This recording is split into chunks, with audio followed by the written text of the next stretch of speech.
Hello, আজকে যে ব্লগটা শেয়ার করতে চলেছি সেটা ছিল সরস্বতী পুজোর দিনের।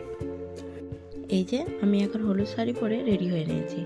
প্রথমে একটা হ্যান্ডমেড জুয়েলারি দিয়ে পরেছিলাম, কিন্তু আমার ঠিক ভালো লাগেনি, তাই আমি আবার খুলে গোল্ড জুয়েলারি পরে নিয়েছিলাম। তারপর আমি পৌঁছে গিয়েছিলাম মন্দিরে। সেখানে আমি গিয়ে দেখি যে অলরেডি পুজো শুরু হয়ে গেছে। আমাদের মন্দিরেই সবার আগে পুজো হয় আমাদের গ্রামের। তো এখানে প্রচুর ছোট ছোট ছেলেমেয়েরা আসে, তারা আগে থেকে অঞ্জলি দিয়ে নিতে, কারণ বাকি পুজোগুলো হতে হতে অনেক বেলা হয়ে যায়, ছোটরা অতক্ষণ উপোস করে থাকতে পারে না। এখানে আমার পাশে একটা খুদে এসে বসেছিল। তারপর সে কি শুরু করলো, আমার ফোনটা নিয়ে টানাটানি করা। তারপর যাই হোক, তাকে আমি মোটামুটি বুঝিয়ে আমি বললাম তোর একটা ছবি তুলি করে, একটু ছোট্ট ভিডিও করে ওকে ফোনটা দিয়ে দিলাম কার্টুন দেখতে।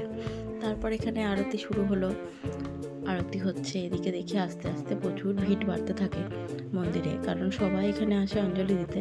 আর তার সাথে কিছু দল এসেছিল, তারা হচ্ছে ঠাকুরমশাইকে নিতে। কোনো দল বলছে আমাদের পাড়ায় আগে যাবে, কোনো দল বলছে আমাদের পাড়ায় আগে যাবে। আমরাও ছোটোবেলায় এই কাজটা করেছি, ঠাকুরমশাই যখন আমাদের পুজো আগে না করে অন্য পাড়ায় চলে যেত। আস্তে আস্তে পুজো প্রায় শেষের দিকে, তখন শুরু হলো হোমযজ্ঞ।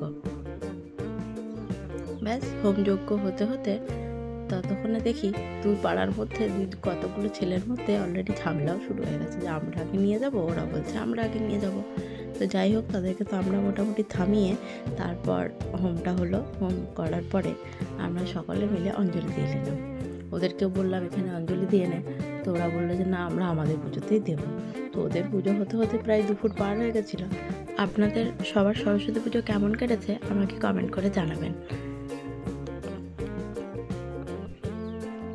এই যে এখানে আমাদের হোমযজ্ঞ প্রায় শেষ, তখন আমরা অঞ্জলি দিয়ে নিচ্ছি। অঞ্জলির পরে দেখছেন কত লোকের ভিড় এখানে। তো যাই হোক, পুজো প্রায় শেষ, আমরা এবারে প্রসাদ নিয়ে বাড়ি চলে যাব। আজকের ভিডিওটা এই পর্যন্ত থাক।